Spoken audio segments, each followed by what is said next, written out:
Good morning, সুপ্রভাত সবাইকে। এটা বেশ কিছুদিন আগের একটা ক্লিপ নেওয়া। এটা আমাদের গ্রামের বাড়ির সামনে জায়গাটা। এখানে এমন ছিল না, এখানে মাটি কাটা হয়েছে কারণ রাস্তাটা বড় করা হবে। যদিও এখন অনেকটাই চেঞ্জ হয়ে গিয়েছে, বেশ কিছুদিন ধরে যাওয়া হয় না।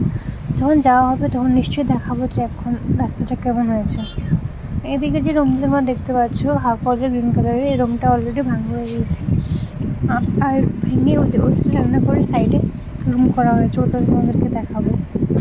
আর এই বাড়িটা করা হয়েছিল টিলার থেকে নামার পরে, মানে আগেও টিলার উপরে বাড়ি ছিল, টিলার থেকে নামার পরে এই বিল্ডিংগুলো বানানো হয়। এখানে রান্নাঘর দুটো চেঞ্জ করা হবে আবার। আর এখানে একটা হাফ করে রাখা হয়েছিল রুম, দেখতে পাচ্ছ তোমরা। এখানে ঠাম্মা বসে আছে, বসে বসে দেখছে। আমি ঠাম্মার সাথে একটু মজা করছিলাম কিনা। ঠাম্মার হাসিটা কিন্তু মোবাইলে কিছু করবানি।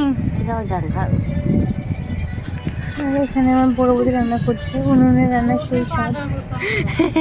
সোনা সারাদিন মোবাইল দেখে। ঠাম্মাকে জিজ্ঞেস করছিলাম ঠাম্মা কোথায় যাচ্ছে বলে, মজা করছিলাম। Tata, thanks for watching. দেখা হচ্ছে অন্য কোনো ব্লগে।